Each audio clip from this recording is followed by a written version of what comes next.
I love you, Cleveland. And I love you, Ohio. And a very pleasant welcome to this week's show, Bonus Time with Drennan, on the Big Play Sports Network. Great to have you with us.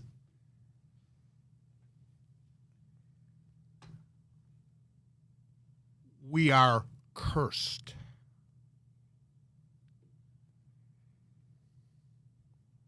I never thought in a million years I would say or start to believe we are cursed.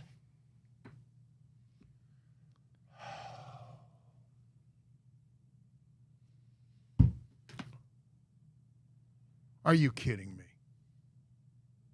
Give me a break. You've heard me say on and off the air numerous times throughout my career, especially in the last 15, 20 years. I'm glad I'm on the back nine. Can you believe this? What other explanation is there? I applauded Haslam. I had a whole show planned for you this week, talking about this glorious victory over Baltimore. Watson, how tough is Watson? He took such a beating. He kept coming back. He led us to victory. I think the best victory since Stefanski's been coach, and arguably the best victory since the Browns came back in '99. We were lucky to beat San Francisco. Let's admit it.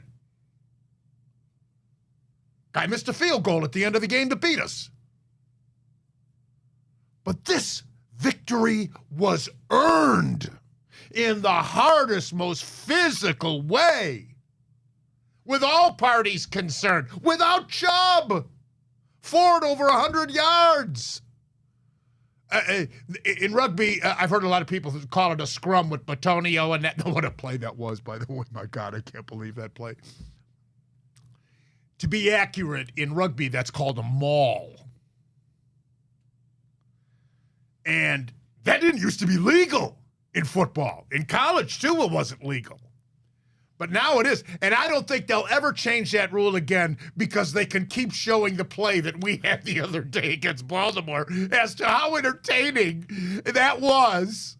As to why to never ban that play again from guys helping their running backs or their receivers before he's down and before the whistle blows and it's ruled dead, to just keep going. It was how about, what was that, 7-10 yards maybe? I don't know, but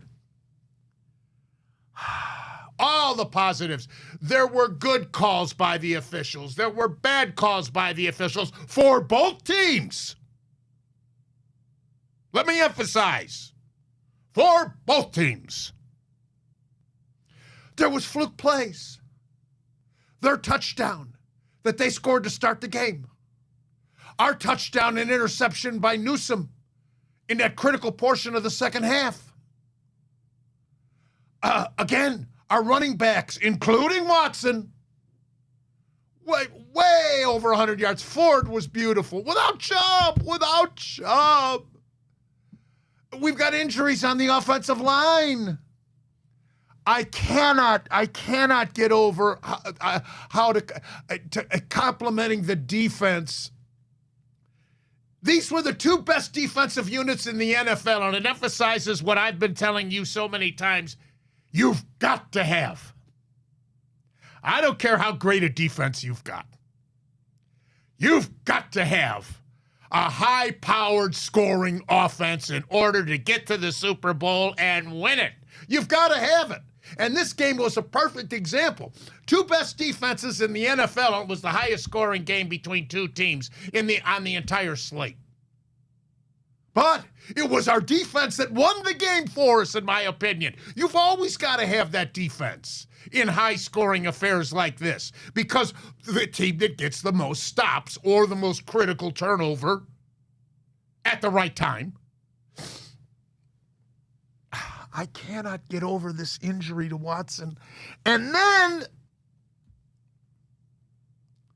there was a report that the Browns were they were aware of this injury. Apparently, from all that we understand, this may have occurred in the second quarter. And as a result, the Browns were aware of it, and Watson wanted to get a shot to stay in the game. And that was reported. Some reporter wrote this. Now, where did that come from? That's a leak from the Browns organization. It's the only place it could come from. And then Barry, the general manager, conducts a press conference. And I listened intently to the press conference. And as learned and as brilliant a man as he is, I must tell you, I did not, in fairness, and I compliment him on his drafting, on his free agent signing, but I must say to you, he did not come off well. I think he came off atrociously, because after describing the injury to Watson, season-ending injury, surgery required, we don't know how long or if this will affect him going into next season. Will he miss any time next season? And that's not on Barry. I mean, we're all human beings. Some of us heal faster than others, but this was his throwing shoulder. And apparently it's unrelated to that other shoulder injury that he sustained earlier, which kept him out. But Barry says, as disappointed as we are, we're excited about this opportunity.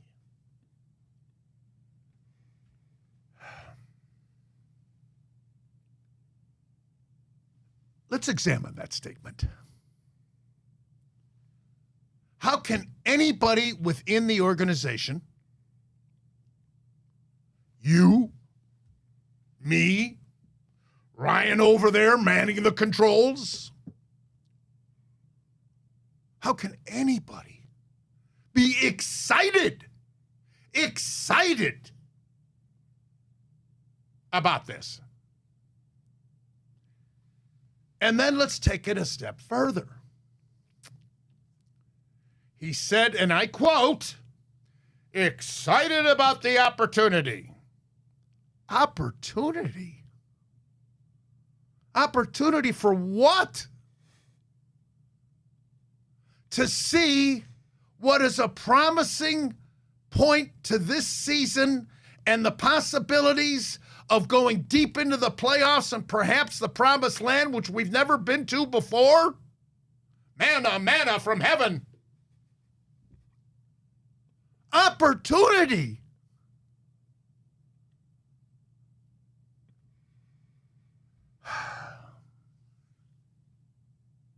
Then Barry was asked, do you regret making the trade of Dobbs? And he said, well, we're focused on that quarterback room right now. We're excited about the opportunity.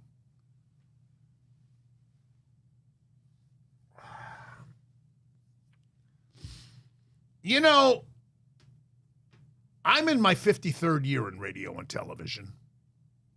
I've covered a lot of owners, a lot of general managers, a lot of coaches, a lot of managers in baseball. And the ones I've appreciated the most were the ones that weren't afraid to tell it like it is to you, because we in the media are a liaison to you. So many examples throughout the years. I can go on and on and on and on. Marty Schottenheimer was criticized continuously, yet he, with me, was always telling, like, I thought in the press conferences too, not just me, but when I do one-on-ones with him, very tell it like it is. Sam, of course, had all his cliches and the humor and personable, and I adored him. Grover was tell it like it is. John Davidson general manager and president of hockey operations for the Blue Jackets. One of the most tell-it-like-it-is executives I've ever encountered in my life. Charlie Finley, the late great owner of the Oakland A's. I mean, I can go on and on and on and on. But when Barry says that we're focused on that quarterback room now and we're excited about our opportunity, why can't he just say, you know what, in hindsight, yeah, I regret making that trade. Hindsight, of course, forgive me.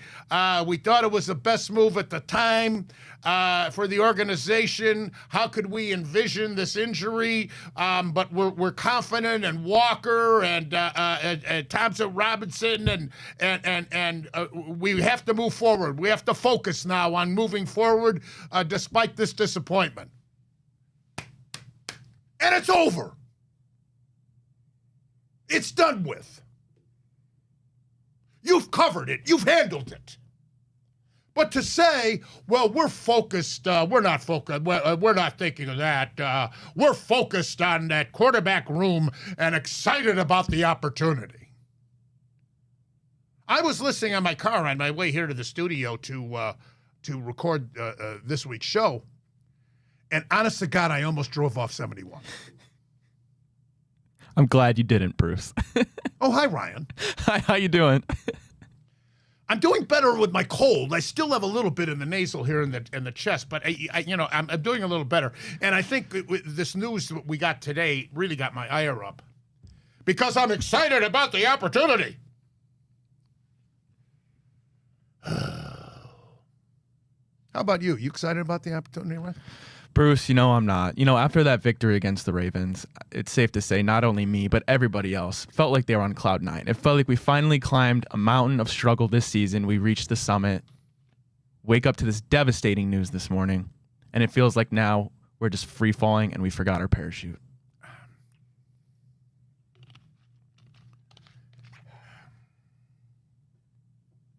What a shame.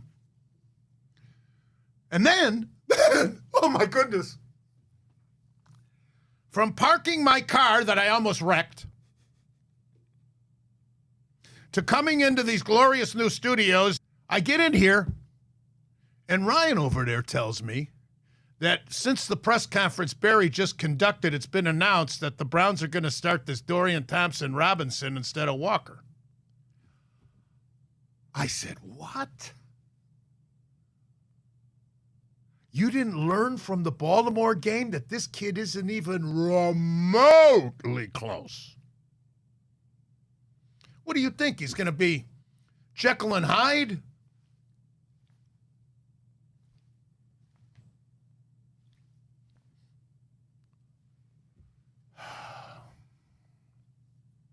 And Pittsburgh, with their defense against this rookie, like Baltimore's defense against this rookie. I think we can beat Baltimore with Walker. I really do. We'll have to depend on our defense again. But at least he's got NFL experience. This kid is so raw.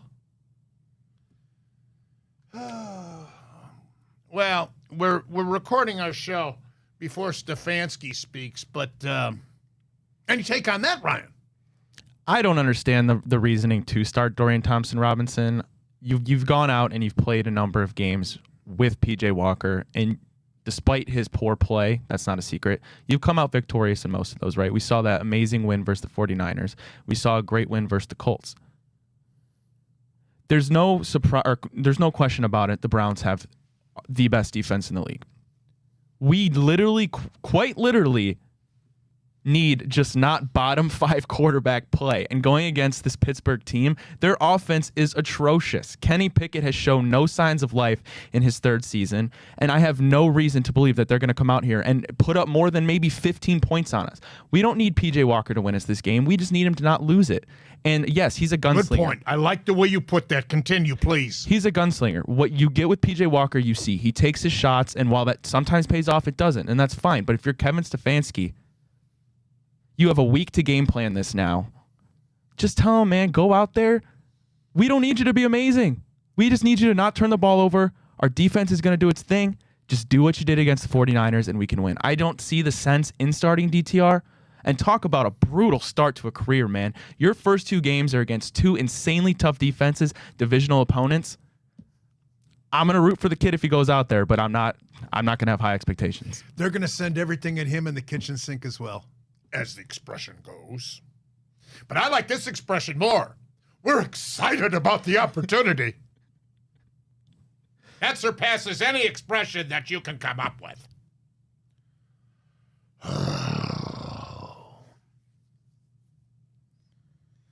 Oh, the timing of this, too. And now here's something else.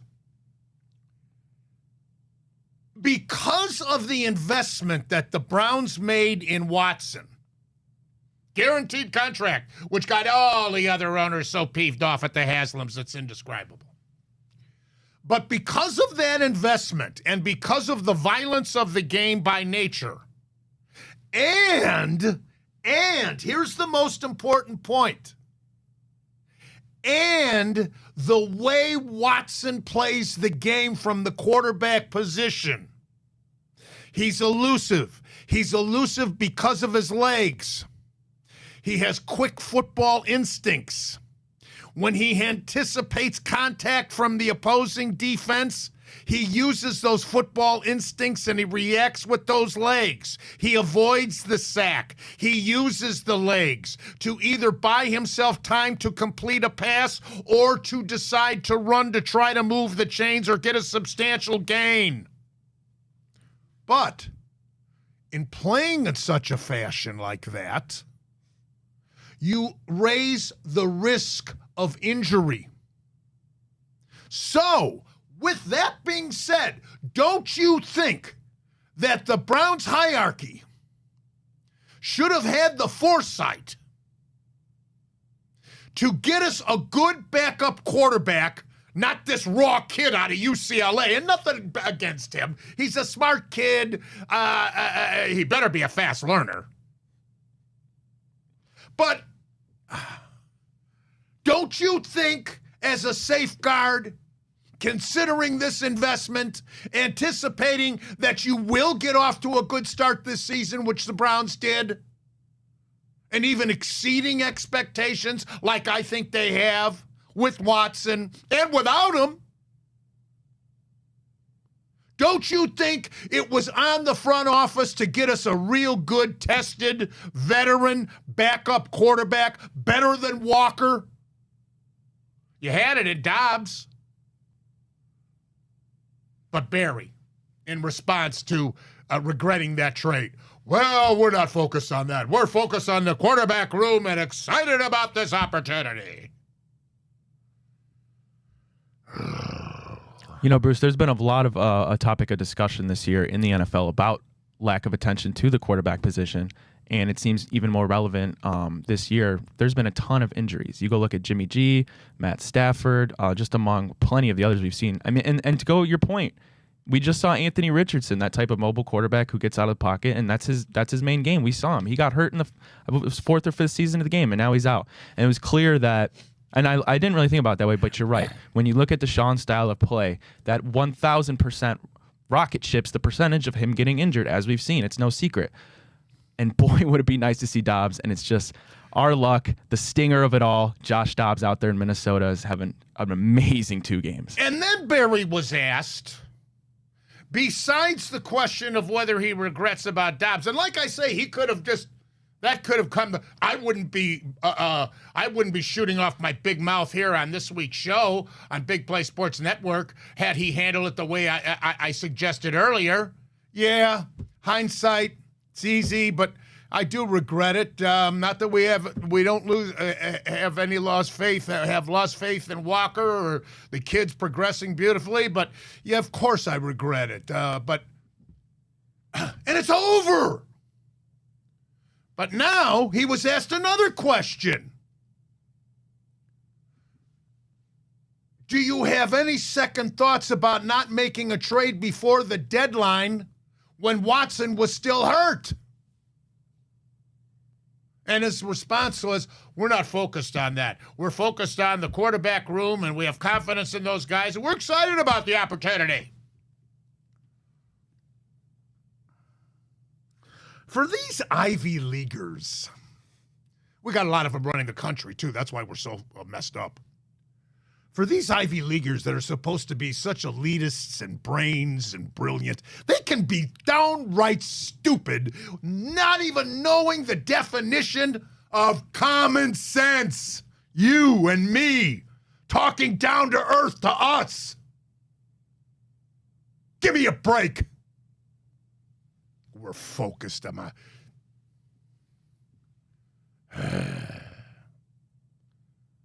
And you know what? Now, I mean, if they had gone out and they had reacquired Brissett or somebody else, now what are they going to do? They got to have a quarterback. What do you think? They're going to go out and get Brady? I don't even know who else is out there, Ryan. It is not a pretty list, Bruce. You go look, and on top of the list of the guys that you want to bring back in the league, people are talking about Matt Ryan, Phillip Rivers, and those. And then you go back to the people who are still in the league, and there's really no option that really sparks. They'd still be better than Dorian Thompson-Robinson. And I agree, and that's the point. There's no question about it. The Browns have to get that quarterback in there. And whether, you go down a road of maybe someone along the lines of, I don't know, Nick Foles has been in the conversation. Potentially, maybe. Nick Foles. He did it with Philadelphia. Why not? Exactly. Kind of a comparison there. Jim Schwartz was also there in Philadelphia. Who did you say? Jim Schwartz was in Philadelphia when Nick Foles replaced. Yeah. Right. Little synergy there. Even though he's defense, yeah. But, I mean, the options are not pretty one bit. Oh, and it's there for the taking. If the playoffs were begin tomorrow, we're right there. What are we, the 6th seed, I think? So currently, after Deshaun Watson, the news was out, I believe our playoff percentage dropped from about 78 to, I think, 64. And that's nowhere reflective of confidence in P.J. Walker. It's just a matter of fact that our schedule at the end of the season is kind of a cakewalk. Obviously, besides the bank. Especially compared to our biggest guy. Baltimore, last 4 games. Jacksonville, at San Francisco, home to Miami, home to Pittsburgh. That's brutal. And, of course, they have Cincinnati this week on a Thursday night. Cincinnati's schedule is really brutal. I mean, after the Baltimore game, they've got Pittsburgh, at Jacksonville, home to Indy, home to Minnesota, who's the hottest team in the NFL right now, at Pittsburgh, at Kansas City, and home to Cleveland. That's Cincy. And Pittsburgh, but it's there for the taking. Buffalo gets beat by Denver. Denver stinks. We play them next week at Denver. Never an easy place for the Browns. Here does Will Lutz, 4 seconds left, misses the field goal to the right, but Buffalo had 12 men on the field. Buffalo, not the Browns. So Lutz gets another chance, and he takes advantage, and Buffalo falls to 5-5. Allen had 2 picks. And that first one, the second one right before halftime was just a horrible, horrible decision. How about Houston beating Cincinnati in Cincinnati? C.J. Stroud, in many people's minds, have vaulted into the MVP conversation. How did who was it was it Carolina that could have taken him?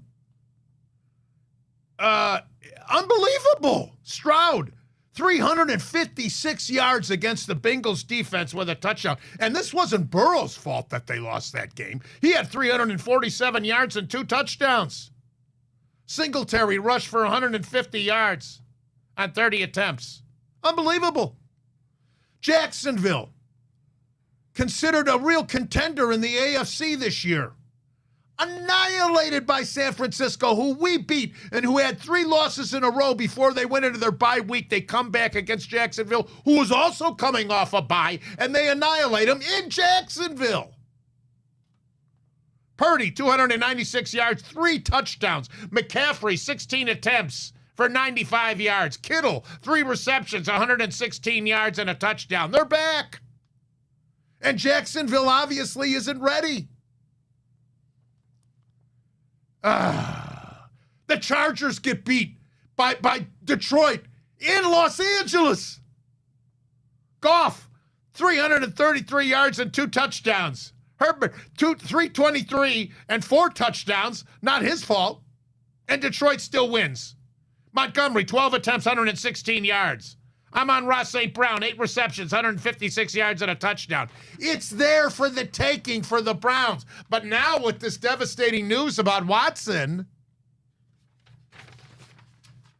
and you have, and I agree with Ryan. Walker, when Watson went down the first time, he did what he was supposed to do. He managed the game well enough to put our defense in a position to win the game, and they did.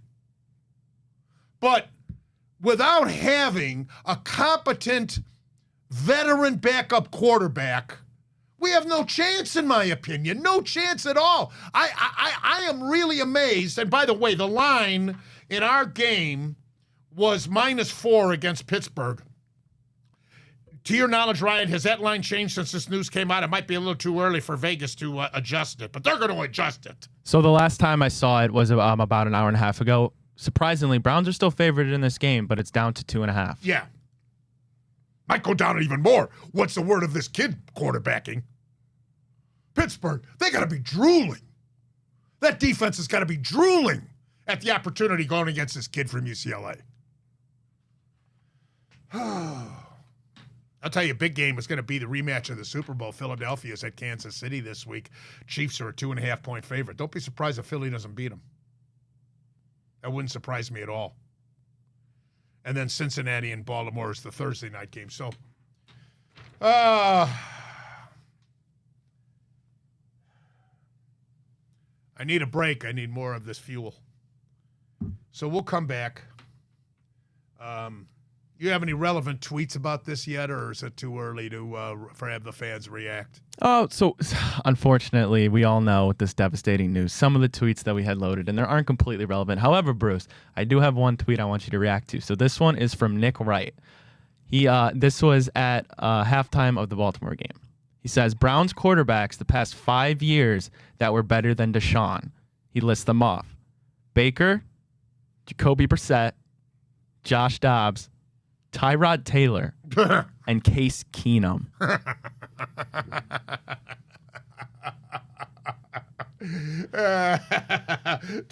Don't let the label fool you. I need a drink. We'll go to break and be right back on Bonus Time with Drennan.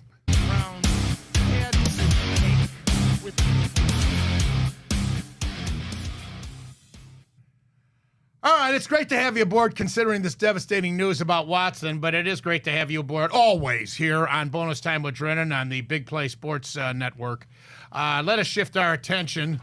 It's difficult, I realize, but let us try to shift our attention to college football in this segment, where the Ohio State Buckeyes have been replaced by Georgia in the college football playoff rankings. That doesn't bother me right now.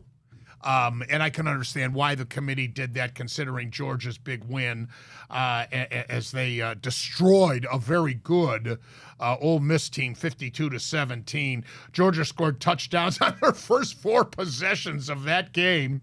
And Carson Beck, their QB, over 300 yards passing. Georgia rushed for over 300 yards. And Bowers, their tremendous All-American tight end, is back for them. Of course, Ohio State just played, they went through the motions in the second half, 38-3 victory. Marvin Harrison with 3 touchdowns. He had 1 rushing. And McCord, 335 yards, 24 of 31. Excellent performance, and getting ready for the big Michigan game, the Thanksgiving weekend. Michigan with in my opinion, a very impressive victory against Penn State. They wore them down. Now, I still think that nationally you could be legitimate in questioning how good is Franklin's Nittany Lions this year after the way Ohio State handled them and then Michigan wore them down. But nonetheless, you got to give Michigan credit, especially with the suspension coming down on Harbaugh. And, that could have gone one way or the other. Those kids could emotionally react in favor of him or just be awe and awestruck and not perform. But to their credit, the offensive coordinator, Sharon Moore, took over for Harbaugh and the head coaching responsibilities. And, their last 30 plays, they rushed the ball. They didn't even throw a pass. Yeah, J.J. McCarthy, 9 passes in the entire game. 8, excuse me. Corum, Edwards, McCarthy combined for 277 yards and 3 touchdowns. That's 4 in a row they've defeated Penn State. Penn State had allowed 545 yards rushing all season long, and here 277 combined with those aforementioned Michigan players. James Franklin is now 4-16 against Michigan and Ohio State. Sound familiar? Sure does. Cooper? So maybe they're going to see the light in Happy Valley. I don't know. Florida State, the big debate. Florida State, the new college football playoff rankings. Georgia now has 2 impressive wins over Ole Miss and Missouri. Missouri's a good team, too. So that's why they overtook Ohio State at number 1. But the Buckeyes are number 2, according to the committee. Michigan stays at 3. In my opinion, they should. But 4 and 5 is a debate. Don't you think with Washington and Florida State? I mean, who is Florida? Clemson's not as good as they have been. That game was very early in the season. It was a fantastic game with Florida State prevailing at Clemson. But and they did, they beat Miami this last weekend, 27-20. The Seminoles struggled though to run the ball in this game, and it assured them of being in the ACC championship. There's nothing there to. I just don't know. Now Washington's had some close calls since they defeated Oregon, and they had a tough game against Utah, the defending champions of the Pac-12. Penix 332 yards in that game and 3 touchdowns. 2 of them were passing and 1 rushing. Oregon, meanwhile, took care of business with Southern Cal. Hey, Southern Cal! What a triumph for their defense. They only allowed the opponent 36 points. Good for them. That's honestly a very impressive performance considering their defense. You're becoming as facetious as me, I hope. Only one day I can hope.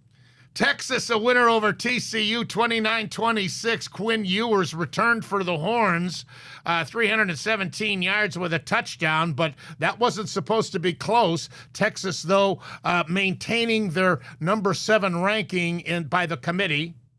Alabama, look out. They're clicking on all cylinders. 49-21, Jalen Milroe, 6 touchdowns. 3 passing, 3 rushing. And then the new 9-10, Missouri moves into number 9 at 8-2, and Louisville at 9-1 as Penn State and Ole Miss drop out. Here's a scenario for you. With the Michigan-Ohio State game coming up, somebody's going to lose. So you figure that you're going to have a 1-loss Michigan or a 1. I mean, Michigan's got Maryland this week, and that's no contest. Ohio State's got Minnesota, so they both win. Okay. So somebody's got to lose the Michigan-Ohio State game. So they're sitting there with 1 loss. Whoever wins is going to beat whoever comes out of the West and win the Big Ten championship. So does that team like last year get into the Final Four? Especially, here's the scenarios to consider. Florida State they control their own destiny. They're number 4 right now.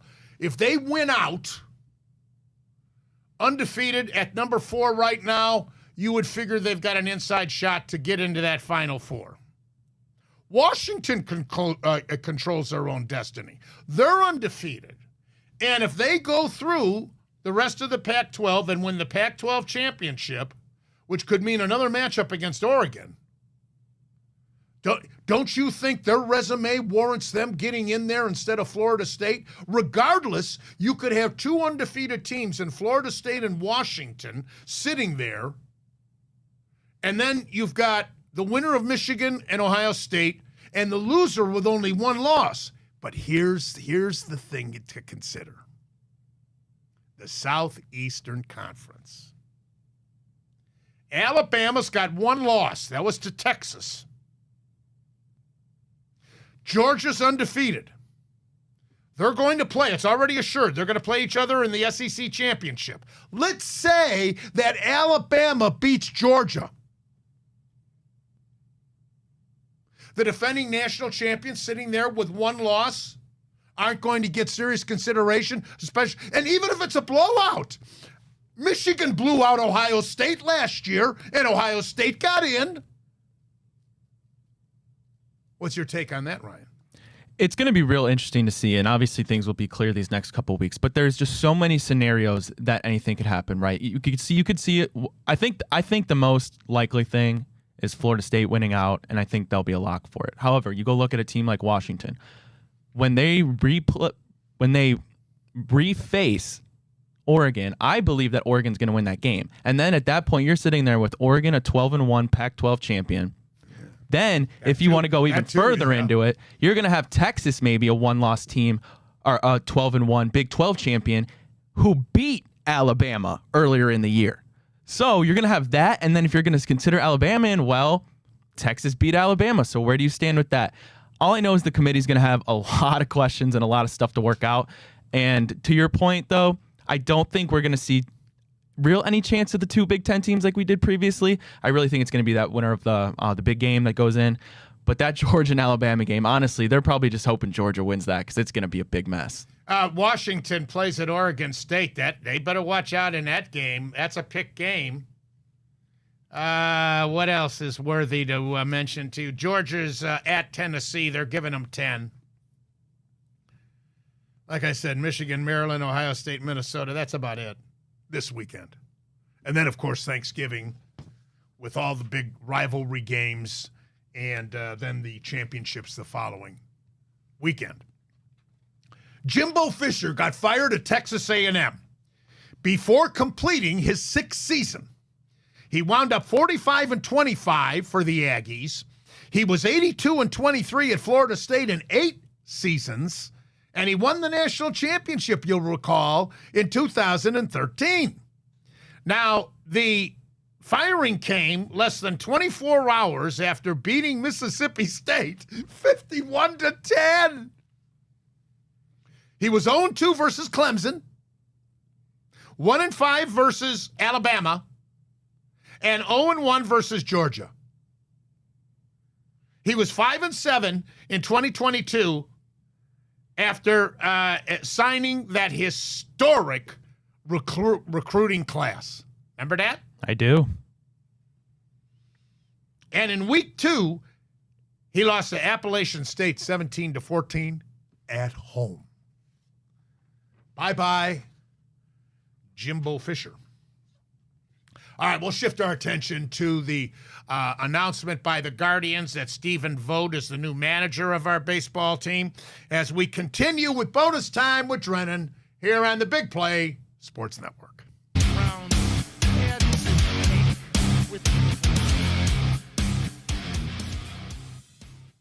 Back with bonus time with Drennan, Big Play Sports Network, and a new era has begun for our Cleveland Guardians as the announcement was made and the press conference conducted with Stephen Vogt being named the 45th manager in franchise history of the Cleveland Indians Guardians organization. In 2023, he was the bullpen coach in Seattle. He has no managerial experience, but he was touted as a surefire pick to get a managerial job fresh out of his playing career, only 1 year removed, even though he was the bullpen coach in Seattle, and he's that highly thought of. He's an extremely popular man in baseball circles. He was a 2-time, not a great player, but, he's a catcher. Think how many catchers have made great managers. And he wasn't a great player. Think how many great managers were not great players or you never heard of them. I'll go way back for your old-timers. Do you remember Walter Alston as a player? Do you remember Sparky Anderson as a player? Do you remember Earl Weaver as a player? Remember Bruce Bochy as a player? Do you remember Terry Francona as a player? No. I'll give you another one that was here in Cleveland, Charlie Manuel. Charlie Manuel played 10, 11 years in Japan. He was with the Minnesota Twins in 1965 when they won the pennant and they lost to the Dodgers in 7 games. Great World Series. But he wasn't a great player. He had to go to Japan to make a living. I'll never forget, though. I was my assignment at that time was I was doing the pregame and the postgame before the Indians broadcast on radio. So I had to be at the ballpark at like 3 in the afternoon for a normal night game. And I always participated in the pregame press conference with the manager, who at that time was Charlie Manuel. Grover before him, but when Charlie took over. And I asked him one time, I said, Charlie, you speak, Charlie's a good old boy from the South. I said, Charlie, you speak fluent Japanese. I said, I understand that's one of the hardest languages to learn. I said, how the heck did you learn Japanese? And he said, well, I'll tell you, Bruce, I had to learn it to know what they were saying behind my back. Very good impression, Bruce. I don't think I've ever watched a video of Charlie Manuel talk, but I think now I get the gist. Vogt was a 2-time All-Star, 2015 and 2016. He played 10 seasons in the big leagues, mostly with Oakland, 6 seasons or parts of, 2 with Arizona, 1 with Tampa Bay, 1 with Frisco, 1 with Atlanta, and 1 with Milwaukee. He was part of the Atlanta World Championship team in 2021. But he also, in his career, was only a .239 hitter, 82 homers, 313 RBIs, 121 doubles, 259 runs scored. In 2015, he made the All-Star team, hit .261, 18 homers, 71 RBIs, 21 doubles, 58 runs scored. And in 2016, .251 batting average, 14 homers, 56 RBIs, 30 doubles, and 54 runs scored. He turned around and he immediately hired Craig Albernaz as the Major League Field Coordinator, 41-year-old bullpen coach with San Francisco the last 4 years. Never made it as a player to the big leagues, but he played 9 seasons in the Tampa Bay and Detroit organizations, and he goes back with Vogt. They were teammates in the Tampa Bay organization when they were in the minor leagues together. As far as the rest of the coaching staff, it remains to be seen. Of course, Sarbaugh's gone, to my dismay, because I love Sarbaugh. But Sandy, I think, is going to stay. That's my guess. DeMelo, he's gone. I think Tampa signed him. But I would hope that Carl Willis, as of this recording, will be retained. The Guardians, to no one's surprise, protected highly touted right-handed pitching prospect Daniel Espino along with reliever Cade Smith. Now, the surprise is who they designated for assignment to make room on the roster, 40-man roster. Right-hander Cal Quantrill, along with fellow right-hander Michael Kelly. Kelly being designated is no surprise, but Quantrill is. He still has 2 years left of control remaining before he hits free agency. After returning from the injury list on September the 1st last season, he posted a 2.76 ERA in his final 6 starts. He did struggle mightily early in the year before he got hurt. Now, Espino had knee problems, and he also had to undergo shoulder surgery this past May, and he's projected to return sometime next season. Of all the Guardians' young, very talented starting pitchers, Espino might indeed be the best. He averages his fastball at 100 miles an hour. He's got a slider, too. All right, a little note on free agency. Obviously, Teoscar Hernandez is an outfielder. We could use him. He's got a good bat, 31 years old, 26 home runs. 93 RBIs, at least 25 homers the last 5 years. Another name is Jorge Soler, but I think he's going to cost too much money. I say investigate J.D. Martinez, even though he's 36 years old. He signed for 1 year, $10 million with the Dodgers. That's affordable for the Guardians. So they do have some work cut out for him. I heard, though, that they may make a trade to get a bat. The question is, to get a good bat, does that mean trading Bieber? I figured you were going to go there, Bruce, with that. And just to your point, the Guardians bullpen is kind of in a state of array. I mean, you go look at it, right? Shout out Tanner Bybee, who had an amazing campaign, finished second in Rookie of the Year voting. Can't speak highly enough about him. But then you have Tristan McKenzie, who is obviously dealing with that injury. It's safe to say we don't know. Hope that he's going to be okay and that won't have any long-term effect. And then the whole thing with Bieber, right? We didn't trade him last year. He's another year older. Are we going to re-sign him? Are we going to use him as trade? I don't know, but I kind of want to get it figured out sooner than later. If they do trade Bieber for a bat, I anticipate they'll sign a free agent starting pitcher, and there's several out there that they could afford.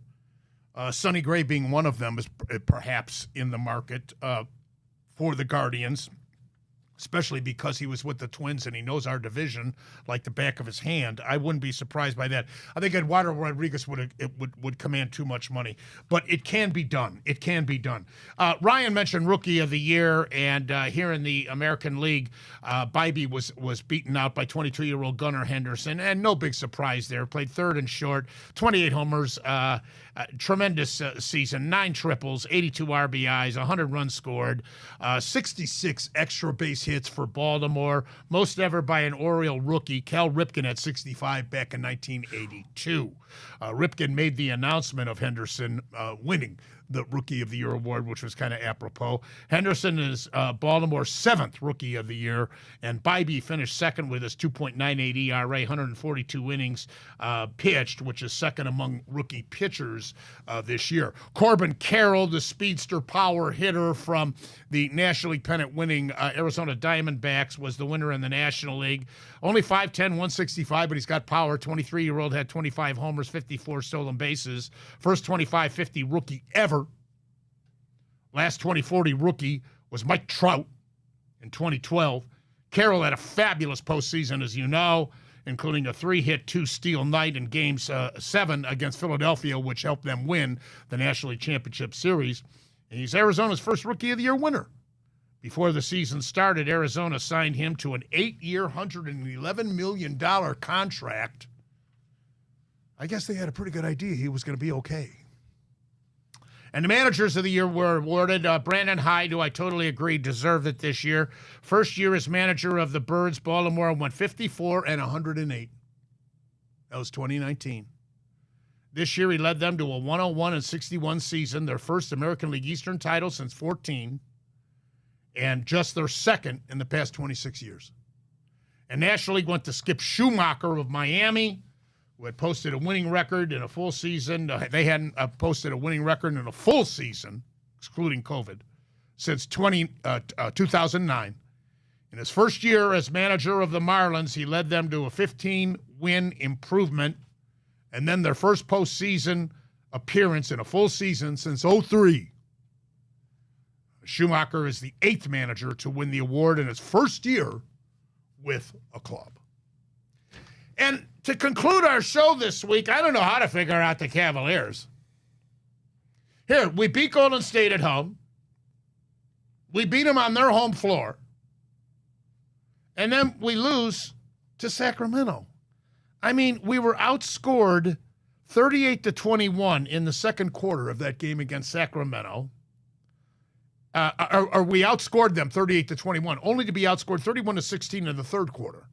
However, the Cavs, with a 34-point fourth quarter against the Warriors, to blow the Warriors away, second time in a row against Golden State. Sacramento, the Cavs trailed by 20 going into the fourth quarter, despite 7 Cavs in double figures.